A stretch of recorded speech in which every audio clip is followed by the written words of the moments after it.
Bismillahirrahmanirrahim. Alhamdulillahilladzi mala'a quluba awliyaihi bi mahabbatihi wa ikhtasha arwahahum bi syuhudi azamati wa hayya'a asrarahum li hamli aba'i ma'rifatihi. Allahumma shalli ala sayyidina Muhammadin abdika wa nabiyika wa rasulika nabiyil ummi wa ala alihi wa sahbihi wa sallim tasliman bi qadri azamati zatika fi kulli waqtin wa hin. Subhanaka la ilma lana illa ma 'allamtana innaka antal alimul hakim. Qala rabbi shrah li sadri wa yassir li amri wahlul 'uqdatam min lisani yafqahu qawli. Amma ba'du. Hadratul muhtaramin, para alim, para ulama, para asatid, sesepuh bini sepuh, segenap jamaah salat maghrib Masjid Ar-Raudhah Kriya Permata Gedangan yang dirahmati Allah. Alhamdulillah, malam ini kita bisa untuk bermajelis bersama, hadir untuk melanjutkan wirid kita, istiqomah kita untuk terus mencari ilmu, memperdalam keyakinan, memantapkan iman, untuk mengaji kitab Risalatul Mu'awanah, sebuah kitab yang berisikan banyak sekali tema, mulai dari fikih, tauhid, tasawuf, sehingga kita sangat beruntung bisa mengaji kitab ini secara istiqomah ya, mulai dari jilid 1 sampai sekarang jilid 2 yang mungkin tidak lama lagi akan selesai karena ini sudah separuh ya.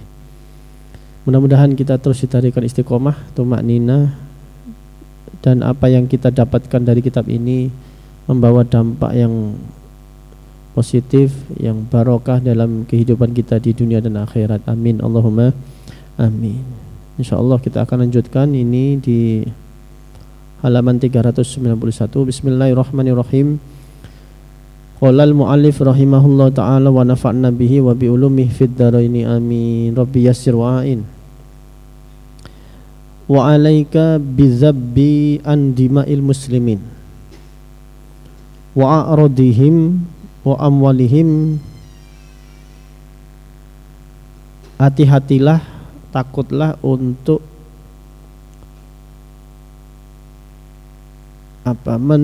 menumpahkan darah kaum muslimin, memberikan atau memberikan dampak yang buruk kepada mereka, baik dari sisi kehormatannya maupun hartanya, fi ghaibatihim wa khudurihim, baik ketika mereka ada di sekitar kita, di hadapan kita, maupun ketika kaum muslimin itu, saudara kita muslim itu tidak ada.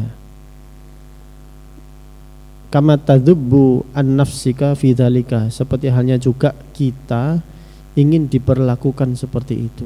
Kita tidak ingin, enggak seneng lah kalau kita ini ketemu orangnya baik-baik, ternyata di belakang kita ngomongnya berbeda, sikapnya berbeda.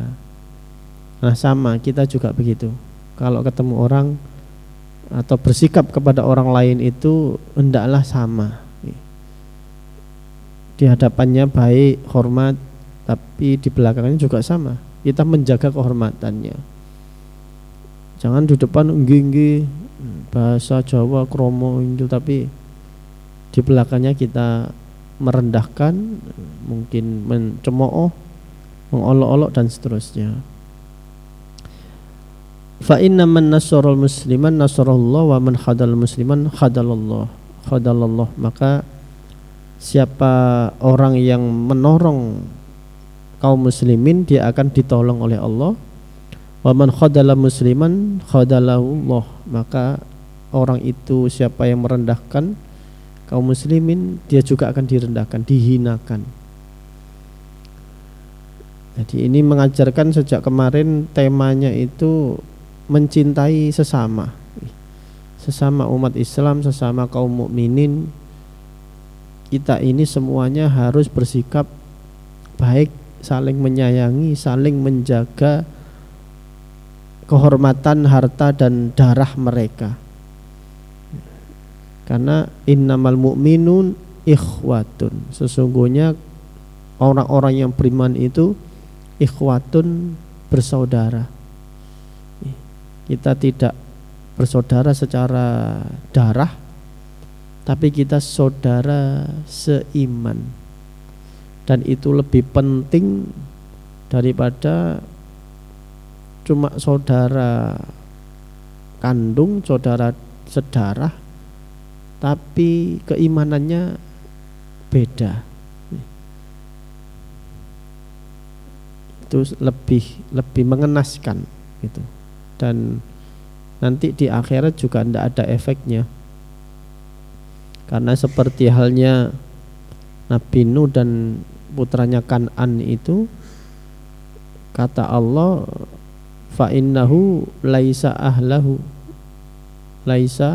ahluka, fa innahu laisa ahluka, dia itu bukan keluargamu, kata Allah. Fa innahu amaluhu ghairu sholih, karena amalnya Kan'an itu tidak soleh, dia bukan orang yang mukmin, jadi dia bukan keluargamu, kata Allah. Maka yang penting itu sebetulnya seiman. Nah, apapun tindakannya, kalau dia baik, ya, kalau tidak beriman ya fatal. Semua kebaikannya itu ambruk, tidak dianggap oleh Allah. Kenapa? Ya karena orang itu sendiri juga tidak menganggap Allah. Ketika dia tidak mengakui Allah itu adalah Tuhan satu-satunya yang berhak disembah, ya berarti orang itu sudah tidak menganggap Allah. Orang tidak dianggap itu fatal, Pak. Kita kalau nggak dianggap suami sama istri kita, ya fatal, gak diakoni bojo gitu ya. Nah itu sehingga terjadilah talak kan gitu, perceraian. Suami tidak mengakui istrinya lagi sebagai istri, ya cerai, bubar sudah, selesai, fatal. Seorang karyawan tidak mengakui pimpinannya sebagai bosnya, padahal itu pimpinan resmi, ya fatal, bisa jatuh SP, bahkan dipecat bisa. Maka keimanan mengakui la ilaha illallah itu fondasi utama supaya kebaikan itu diterima. Kalau saudara kita, siapapun itu, orang dekat kita tidak beriman, ya fatal, kita nanti tidak akan ketemu di akhirat. Mungkin kita bersaudara secara duniawi, ya, secara kehidupan sekarang kita memang bersaudara, tapi secara kehidupan jangka panjang kita tidak akan bertemu dengan dia. Ya siap nggak siap, itu bisa jadi menimpa siapapun. Ya. Seorang ulama besar Indonesia, siapa itu, Haji Abdul Malik Karim Abdullah, ya, Hamka, itu adiknya ada yang menjadi seorang pendeta. Jadi adiknya ini awalnya ya muslim, itu keluarga muslim tulen gitu ya. Tapi setelah beliau hidup di luar negeri, adiknya ini di ujung usianya sekitar tahun umur 50-an atau berapa, itu dia pindah agama dan tidak tanggung-tanggung alim di bidang agama barunya itu, terus menjadi pendeta. Jadi ulama, salah satu ulama besar Indonesia yaitu Buya Hamka, itu saudara kandungnya ada yang berpindah agama. Ya sudah, ya tentu waktu ditanya itu beliau ya agak gimana gitu ya, tapi ya sudah, itu jalan hidupnya. Ya semua orang punya takdirnya sendiri-sendiri. Nah, kalau memang itu kejadiannya sampai dengan meninggal tidak kembali, ya suatu saat persaudaraan itu sudah selesai. Persaudaraan itu hanya ada di dunia. Gitu. Maka Islam justru lebih mengutamakan saudara yang seiman. Itu. Apalagi seiman dan sedarah, sekandung, ya jelas. Itu. Tapi jangan istilahnya, jangan terlalu fanatik pada saudara kandung, maksudnya gitu. Jangan terlalu fanatik. Jadi agama ini tidak senang pada orang yang terlalu ekstrim, ya. Baik ekstrimnya itu fanatik, tidak boleh. Dalam agama ini kalau sesuatu yang ekstrim itu pasti nggak baik. Jadi jangan sampai kita terlalu fanatik pada saudara kandung. Karena apa? Toh Nabi Muhammad SAW itu yang mendustakan itu juga kebanyakan ya saudara-saudara dekatnya. Paman beliau itu Abu Lahab, itu paman. Abu Jahal itu ya masih pamannya. Orang-orang kafir Quraisy itu dengkot-dengkotnya itu masih sepupu, masih ini, semuanya itu masih keluarga, masih kerabatnya. Dan itu orang-orang yang mengusir beliau dari Mekah.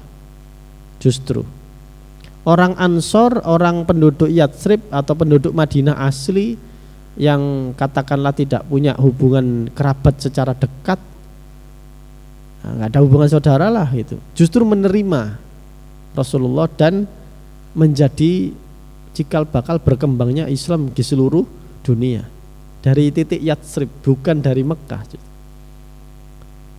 Yang membuang Nabi Yusuf ke sumur itu siapa? Saudara kandungnya, kakak-kakaknya. Yang membuang siapa? Nabi Yusuf itu saudara kandung, laki-laki saudara. Kemudian yang membakar yang mendustakan Nabi Ibrahim itu juga ayahnya sendiri. Jadi betapa Allah itu luar biasa, ya, menunjukkan contoh-contoh bagaimana saudara kandung ini bisa berbahaya. Jadi jangan terlalu fanatik lah gitu. Kalau jenengan jadi pejabat, jadi presiden, jangan aji mumpung lalu keluarganya ini dijadikan ini, jadikan itu. Jangan begitu. Itu nanti bisa menyeret Anda ke neraka justru. Sangat berbahaya. Anak, saudara atau siapapun itu, orang-orang dekat, mentang-mentang kita punya kekuasaan dan akses, itu bisa mencelakakan kita. Jadi hati-hati. Sudah banyak kehidupan para nabi itu seperti itu, ya, bahwa saudara kandung atau keluarga dekat kandung bisa menjadi penopang kita, tetapi juga bisa menjadi batu ganjalan terbesar di dalam kehidupan kita menghamba kepada Allah. Makanya banyak sekali justru Rasulullah itu mengutamakan saudara yang seiman, pokoknya seiman. Kalau seiman nanti rasa persaudaraannya sama-sama kuat, sama-sama tinggi, insya Allah lebih terasa daripada saudara kandung. Biasanya begitu. Bismillahirrahmanirrahim. Faslun. Maka ini pasal baru. Wa alaika bin nuskhi likulli muslimin wa ghayatuhu an la taktumu anhu syai'a tarafi idharihi lahu khusulan ala khairin au najatin min syarrin. Pasal ini mengajak kita untuk agar kita ini nuskhi, ya, jadi mengharapkan kebaikan likulli muslimin, kepada setiap orang Islam. Jadi mengharapkan kebaikan, mengharapkan orang muslim itu, saudara-saudara kita muslim ini menjadi orang yang taat, mengharapkan orang-orang muslim kita ini menjadi orang yang baik semuanya. Jangan sampai di hati kita terbesit aku tok ae sing soleh, aku tok ae sing taat, kabeh sejarno gak ngereken, ben ku aku tok sing mlebu swarga. Itu bukan hati seorang mukmin. Wa ghayatuhu, dan puncak daripada kita mengharapkan orang Islam itu mendapatkan kebaikan adalah alla taktumu anhu syai'an tarafi idharihi lahu khusulan ala khairin au najatin min syarrin. Kita tidak menyembunyikan sesuatu hal-hal, ya, ilmu atau apapun yang kita tahu kalau kita itu menunjukkan hal itu atau ilmu itu, maka saudara kita muslim itu akan mendapatkan kebaikan, mendapatkan keselamatan. Jadi kalau ketemu ilmu dibagi, di-share. Boleh, Anda tahu ilmu tertentu dibagikan, di-share, disampaikan, diberikan informasi. Karena kita berharap saudara-saudara kita ini juga selamat. Saudara-saudara kita muslim itu juga senantiasa dalam kebaikan, keberuntungan. Jangan malah kepingin orang lain cilaka. Wa qala Rasulullah sallallahu alaihi wasallam, ad-dinu nasihah. Jadi agama itu kata Nabi an-nasihah. Nasihat. Apa nasihat ini? Mengharapkan kebaikan. Jadi mengharapkan kebaikan itu nasihat. Sebetulnya arti nasihat. Cuman kan kalau bahasa Indonesia nasihat ya nasihat. Seperti wejangan gitu. Tapi sebetulnya maknanya nasihat itu adalah mengharapkan kebaikan.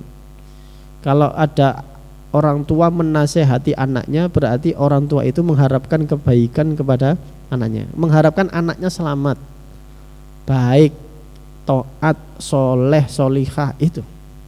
Makanya orang tuanya memberi nasihat. Seorang guru menasehati murid atau santrinya, mengharapkan, berarti maknanya mengharapkan kebaikan. Sehingga ad-dinu nasihat, salah satu pokok di dalam agama ini adalah an-nasihat, mengharapkan kebaikan kepada orang lain. Wa minan nusuhi an takuna likulli muslimin fi ghaibatihi kama takunu lahu fi khudurihi, kata Nabi. Dan bagian daripada nusuh atau nasihat itu adalah kalian itu bersikap kepada setiap muslim, baik ketika berhadapan ataupun ketika tidak ada, saling tidak bertemu, tapi kita sikapnya itu sama. Wa alla tudhira lahu minal mawaddah bilisanika, dan janganlah menunjukkan atau melahirkan kepada sesama muslim minal mawaddah, rasa seneng, bilisanika, dengan ucapan-ucapanmu, fauqa ma yudmiru qalbuka, yang itu melebihi apa yang ada di hati kita. Wa minhu idza istasyaraka muslimun fi syai'in wa arafta anna shawaba fi khilafi ma yamilu ilaih an tukhbirahu bihi. Dan bagian daripada sikap seperti itu, idza istasyaraka, ketika kita meminta, ketika saudara kita sesama muslim meminta pendapat, musyawarah terhadap permasalahan tertentu, kita memberikan solusi, membantu memikirkan jalan keluarnya di dalam kesulitan-kesulitan mereka. Karena kita juga kasihan kalau ada saudara kita itu yang kesulitan. Jadi kalau dimintai tolong, dikonsultasi, dimintai konsultasi, kita dengan senang hati. Monggo, ada apa? Gitu. Kita dimintai pendapat, kita berikan pendapat yang terbaik yang bisa kita sumbangsi kepada mereka. Wa mimma yadullu ala khilafin nuskhi al hasadum, dan kebalikan daripada nasihat, karena nasihat itu mengharapkan kebaikan pada orang lain. Kebalikannya adalah al hasadu, hasad, ya, hasud. Orang hasud itu berarti kebalikan dari nasihat. Dia mengharapkan keburukan, kecelakaan, kesialan, musibah menimpa pada orang lain, sesama muslim, itu hasud. Alama atahumullahu min fadlihi, atas apa-apa yang sudah diberikan Allah, min fadli, dari karunia-karunia Allah kepada kaum muslimin. Jadi kita enggak seneng orang lain itu menerima karunia, baik itu karunia bersifat harta maupun karunia yang bersifat ukhrawiyah. Jadi ndelok wong iki kok malah sregep nang masjid iku gak seneng. Biyen nak wong iki lak gaene mendem. Lho kan biyen. Kan alhamdulillah kalau sekarang orangnya taubat dan aktif di masjid kan seneng harusnya kita. Atau ada alasan lain, kita hanya sekedar sentimen secara pribadi, lalu kita nggak seneng orang itu rajin ibadah, orang itu terus rajin ke masjid, aktif di masjid, atau menjadi orang alim atau apapun. Nah, ini pasti tanda-tanda hasud. Kita tidak mengharapkan kebaikan orang lain. Wal asluhu, dan pokoknya, pokok daripada hasud, ayyasuqa alaika in amullahi ta'ala ala abdin min abdihi. Kita merasa berat kalau melihat orang lain itu mendapat nikmat dari Allah yang mana sudah dibagikan oleh Allah kepada hamba-hambanya, binikmatin fi dinihi au dunyahu, dengan nikmat-nikmat secara agama, ukhrawiyah au dunyahu, atau kenikmatan duniawi. Wong iki kok genta-genti mobil ae. Lho itu terserah dhek sih. Kok kita yang apa? Susah sih gitu. Wong duwe-duwe dhewe kok dhewe sing bingung ngono kan. Ngapain kok kita ngurusin? Nah, itu tanda-tanda hasud. Wa ghayatuhu, dan puncak daripada hasud itu antatamanna, kita mengharapkan, tatamanna zawalan ni'mah anhu, kita mengharapkan nikmat orang lain itu hilang. Yes. Jadi kalau orang itu kaya, kita berharap orang itu jatuh bangkrut miskin. Oh, delokon kon gorong kualat, engko nek kualat tak syukur-syukur.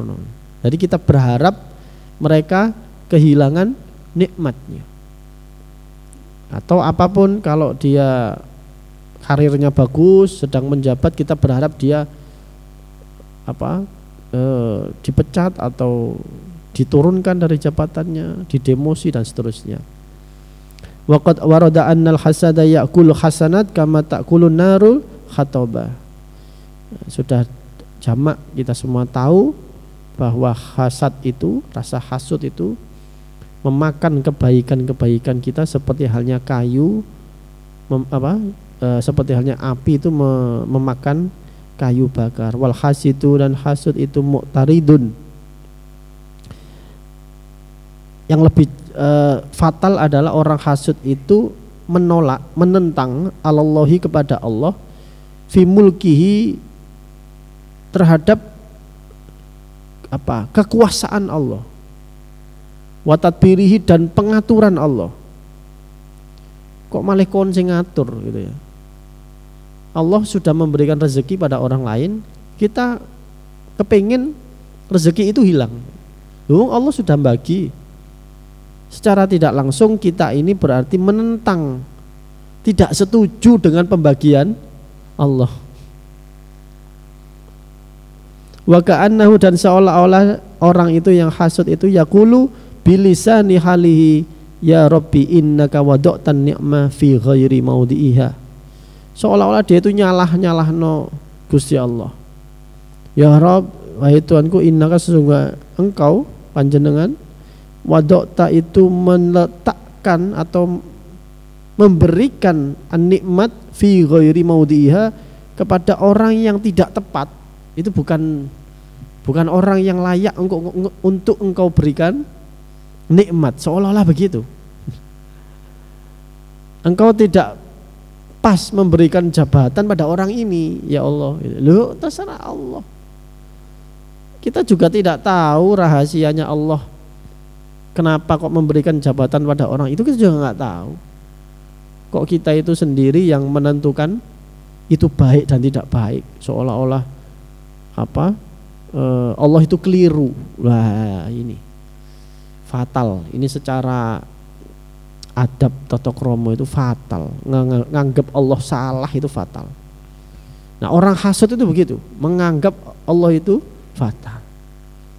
Allah itu keliru di dalam membagi nikmatnya.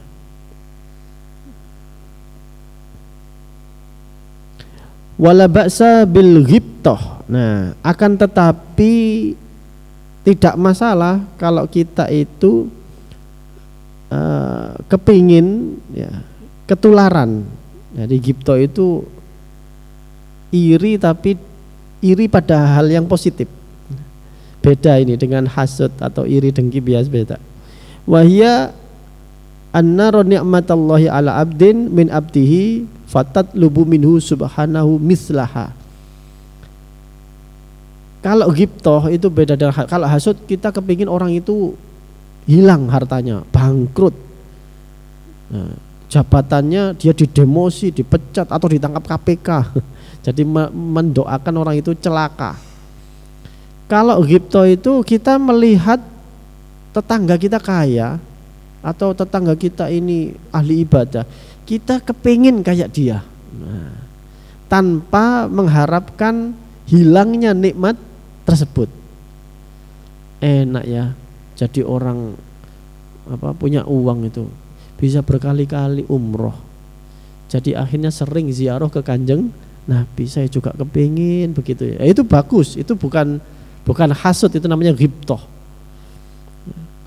Itu malah bagus, itu dianjurkan malahan begitu. Ya Allah, orang itu kok cek pinter, cek alim, sehingga dia bisa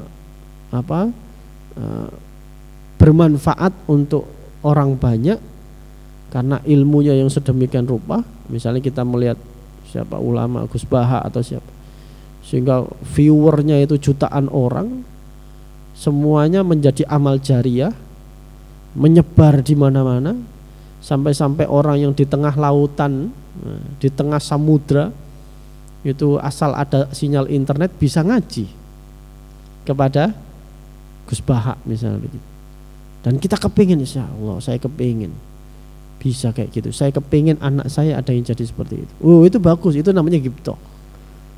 Supaya apa? Menjadi orang yang manfaat, menyebarkan ilmu, menyebarkan kebaikan, tanpa angen-angen supaya nikmat itu hilang dari orang yang kita kepingini tadi. Kepingin kok bisa ya orang itu menjadi orang yang istiqomah, azan, ngimami di masjid. Saya sendiri ini belum istiqomah, kepingin saya seperti dia. Nah, tanpa mengharapkan orang itu berhenti istiqomah, tanpa berharap orang itu cilaka dan seterusnya. Itu ghibtah. Dan lain-lain bisa panjenengan maknani sendiri. Waqad warada annal hasada ya'kulu sampuni.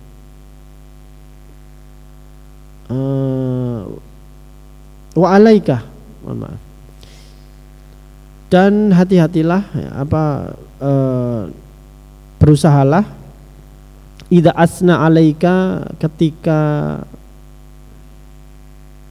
memuji kepadamu ahadun seseorang, bikarohatis sanai, dengan pujian yang sangat ya, bikol bika, dengan hatimu. Jadi kita kalau mendapat pujian itu sikapnya bagaimana? Summa in asna alaika bima fika faqul alhamdulillah illadzi adharul jamila wasatarul qabiha. Kalau memang itu cocok ya, kita senang, berdoalah ya. Kata Imam Al-Haddad, apa doanya? Alhamdulillahilladzi adharul jamila, Allah segala puji bagi engkau. Jadi ketika kita dipuji, kita justru memuji Allah. Alhamdulillahilladzi adharul jamila, yang menampakkan keindahan, kebagusan dari diri saya, wasatarul qabiha, dan menutupi keburukan-keburukan. Kita ini kan tampak baik di mata masyarakat, di mata orang lain, karena ya yang dimunculkan Allah itu yang baik-baik. Coba kalau sedikit saja tabir itu diangkat oleh Allah, aib kita kelihatan, waduh, gak akan mau orang itu menghormati kita. Coba kalau Allah mengangkat sedikit saja aib saya di sini, oh besok Selasa depan sudah nggak ngaji di sini. kita itu nampak baik di hadapan orang lain karena Allah menutupi aib kita. Maka kalau kita dipuji orang, jangan kegeeran, ya. Gitu. Kalau kita itu senang dipuji orang, berarti sesungguhnya kita ini sedang menyembah nafsu kita, kata Jalaluddin Ar-Rumi. Ya, kalau kita dipuji itu kok senang, berarti kita ini sesungguhnya terhijab dari Allah, dan sesungguhnya kita ini menyembah diri kita sendiri. Karena sesungguhnya diri kita tidak berhak untuk dipuji. Yang berhak itu hanya Allah. Lah kok kita senang?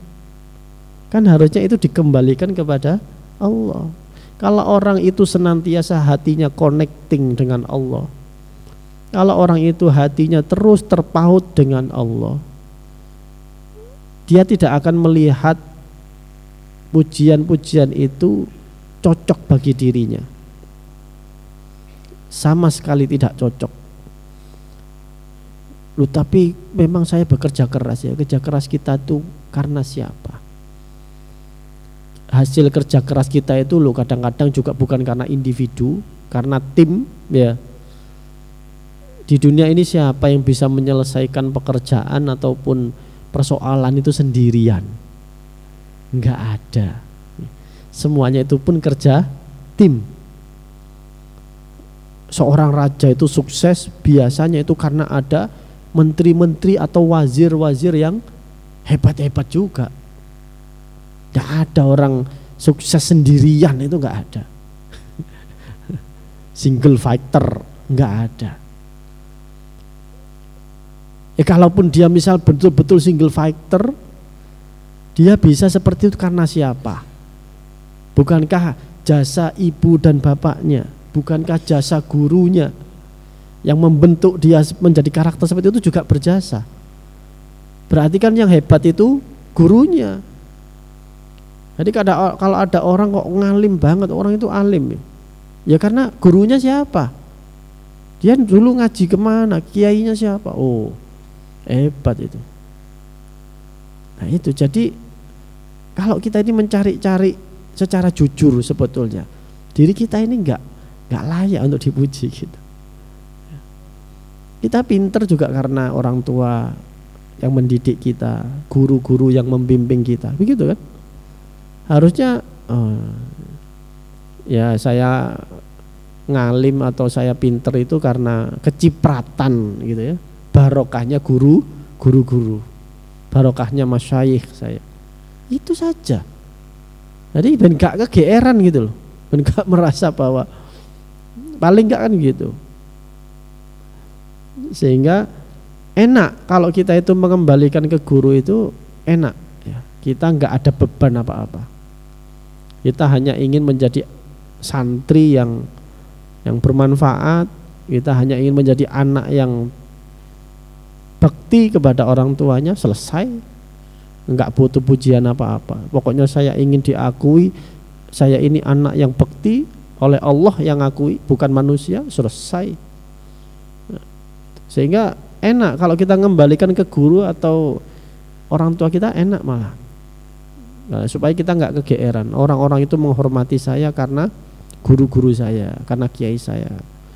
Ilmu ini didapatkan karena wasilah guru-gurunya. Gitu.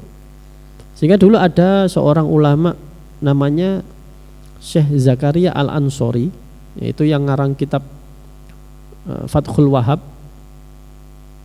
Itu beliau itu alimnya luar biasa ya, Syekh Zakaria Al-Ansori itu. Konon ya, beliau pernah menyampaikan di salah satu kitabnya itu, beliau ini menjadi alim itu kenapa? Itu. Beliau menjawab karena dua hal. Karena saya itu diapit dua Ibnu Hajar. Diapit oleh dua Ibnu Hajar. Ibnu Hajar yang pertama itu gurunya, yaitu Ibnu Hajar Al-Asqalani.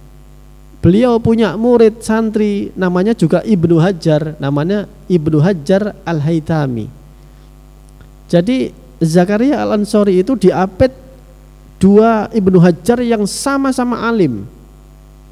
Sehingga itu menjadi pressure buat dirinya.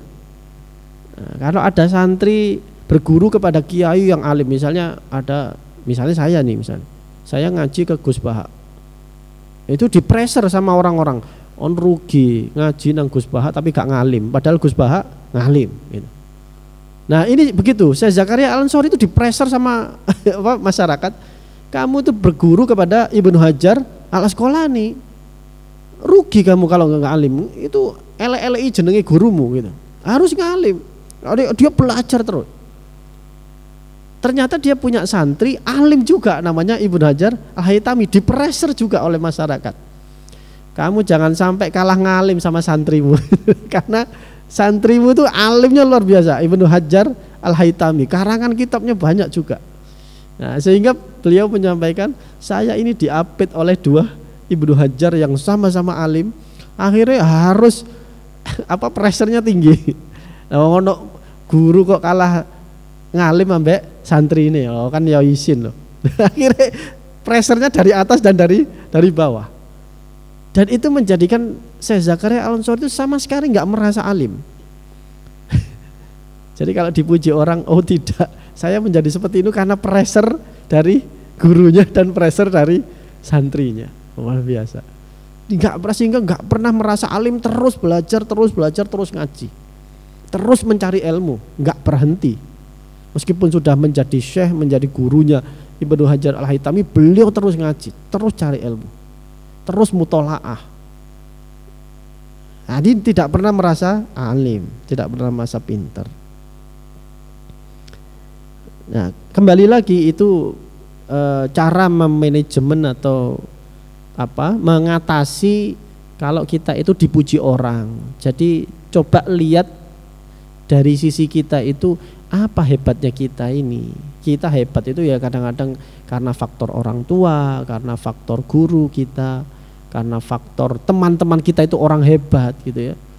Karena kita punya tim yang kompak, yang solid, ya, sehingga bisa bersama. Sebenarnya bukan kinerja satu orang. Nah, dari sisi itu saya sudah kita pasti akan agak menurun ya, manajemen kolbu kita itu supaya enggak terlalu didominasi oleh ego atau nafsu kita, sudah agak turun kalau seperti itu. Jadi sudah enggak layak sebetulnya dipuji-puji. Wa in asna alaika bima laisa fika faqul kama qala ba'dus salaf, Allahumma la tu'akhidni bima yaquluna waghfir lima la ya'lamun. Kalau kita dipuji orang padahal kita enggak seperti itu. Kita dipuji orang alim padahal ya gak alim. Padahal cuma cosplay aja, ya, cuma niru-niru gurune aja, niru-niru kiai-kiainya dan seterusnya. Kalau kita dipuji baik, ya sebetulnya enggak baik-baik amat. Saya juga sering berbuat tidak baik sebetulnya, tapi orang-orang enggak tahu kan gitu ya. Maka kalau kita tahu bahwa sebenarnya kita enggak layak dipuji, qala ba'dus salaf, Allahumma ulama-ulama salaf itu berdoa, Allahumma la tu'akhidni, ya Allah janganlah engkau menyiksa saya, bima yakuluna, dengan ucapan-ucapan daripada masyarakat, waghfirli, dan ampuni saya, ma la ya'lamun, terhadap apa-apa yang masyarakat itu tidak tahu. Jadi masyarakat nggak ngerti kalau saya ini ya kadang-kadang hasud, kadang-kadang ria, kadang-kadang ujub. Masyarakat kan nggak tahu, itu adanya di dalam hati saya. Saya cuman tampilnya koyo ane ikhlas, koyo ane gampangan, padahal aslinya yang geruneng asine malah. Waj'alni khairan mimma yadhunnun, dan jadikanlah saya ya Allah itu menjadi orang yang baik, orang yang soleh, mimma yadhunnun, dari apa-apa yang mereka sangka, mereka duga, sebagaimana mereka duga. Jadi kalau kita diduga orang baik, orang soleh, orang yang istiqomah, ya mudah-mudahan ya Allah jadikan saya seperti prasangka mereka. Makanya kalau ada orang ngomong ke kita, Ah mosok Pak sampean gak duwe duit. Amin ya Allah. Jadi uang itu ngira awak dhewe iku gak tahu gak duwe duit, padahal aslinya ya kantong kering juga gitu. Tapi jangan, ndak usah jare sapa, gak usah bantah ya, diamini aja. Itu bagian dari doa gitu. Nomor 2 berarti personal branding kita sukses. Jadi personal brandingnya ini gak ketok apa kere gitu. Sehingga orang itu selalu menyangka kita ini gak pernah kekurangan, gak pernah diuber-uber debt collector gitu. Padahal ya diteleponi ditagih terus gitu ya. Tapi orangnya ngiranya itu mosok sampeyan butuh duit ya. Amin ya Allah. Jadi apa yang diduga orang itu baik bagi kita, ya kita doakan ya mudah-mudahan deh, amin. Mudah-mudahan apa yang mereka duga itu benar-benar ada pada diri saya. Tapi kalau ternyata enggak, ya Allah jangan sampai engkau menyiksa karena ketidakcocokan itu tadi. Kita minta ampunan pada Allah. Sehingga wali-wali dulu, ulama-ulama dulu itu kalau rapat gitu ya, rapat ketemu dengan orang banyak musyawarah, itu abahnya Habib Quraisyab itu kalau kumpul rapat dengan orang itu diam-diam itu kedengeran, ya Allah ustur mara'ain, ya Allah tutupi apa yang engkau lihat ya Allah. Maksudnya apa? Kadang-kadang beliau ngomong itu aku dewe guru ngelakoni ya. Tapi sudah menganjurkan kebaikan. Aku dewe guru ngelakoni sini. Aku dewe kadang-kadang gak cocok-cocok banget. Sehingga mereka sering berdoa, ya Allah ustur mara'ain, ya Allah tutupi apa yang kau lihat. Ceramah, ya kan kita gak ngerti, kita itu cocok gak dengan yang diceramahkan, yang kita khutbahkan. Ada ulama pun yang menganjurkan kita untuk berdoa, Allahumma sturna bisatorikal jamil, ya Allah tutupilah kami. Atau kalau kita berdoa sendiri, Allahumma sturni bisatorikal jamil, dengan tutupmu yang indah. Sehingga di dalam Al-Hikam itu Allah itu menutupi kita itu dengan 2 hal. Ada 2 tipe tutup. Ada orang yang ditutupi dari maksiat, anil maksiat. Ada orang yang ditutupi fil maksiat. Ada orang yang ditutupi di dalam, artinya dia sedang bermaksiat tapi ditutup. Jangan sampai kita keenakan, kita di dalam perilaku yang maksiat, kita di dalam perilaku yang gak cocok dengan pujian orang, kita keenakan, diterus-terus no. Itu namanya fil maksiat. Tapi saya ditutupi, tapi jadi diterus-terus no. Iku kok suatu saat diangkat titik hijabnya, gordene diangkat titik sama Allah, tabirnya buyar. Tapi mintalah perlindungan anil maksiat, ditutup dari maksiat. Apa itu? Nang lapangan ono orkesan padahal sebelah omai, tapi gak kepingin iku teko ndelok dangdutan. HP itu bisa mengakses maksiat ya, sangat mudah. Tapi gak sama sekali HP-nya atau komputernya digunakan untuk maksiat. Padahal orang bisa mengakses dengan judi online, ya kan? Sekarang maksiat di HP itu luar biasa, kejahatan. Tapi dia menggunakan itu sama sekali. Jadi itu ditutup dari maksiat. Jadi gak sampai maksiat. Tapi ada orang yang ditutup oleh Allah fil maksiat. Istiqomah ngelakoni maksiat, dilakoni tapi masih ditutup sama Allah. Wallahu alam bisawab. Insyaallah kita lanjutkan pertemuan berikutnya. Mudah-mudahan sedikit apa yang kami sampaikan ini ada manfaatnya, ada nurnya, ada sirinya di hati kita semua.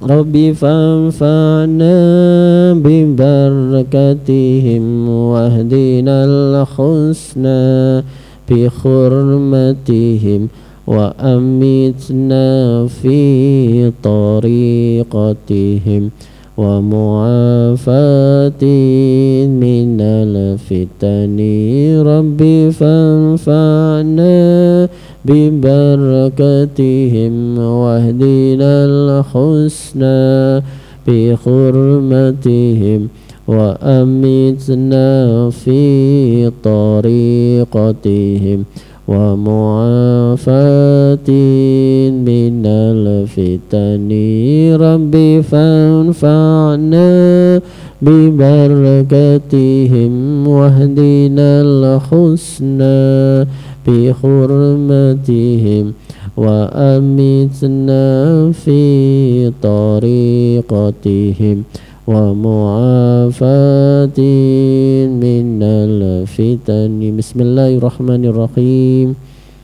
اللهم إني أستودعك ما علمتنيه فاردده إلي عند حاجتي إليه ولا تنسنيه يا رب العالمين. اللهم إني أستودعك ما علمتنيه فاردده إلي عند حاجتي إليه ولا تنسنيه يا رب العالمين. اللهم إني أستودعك ما علمتنيه فاردده إلي عند حاجتي إليه ولا تنسنيه يا رب العالمين. سبحانك اللهم بحمدك أشهد أن لا إله إلا أنت أستغفرك وأتوب إليك. السلام عليكم ورحمة الله وبركاته.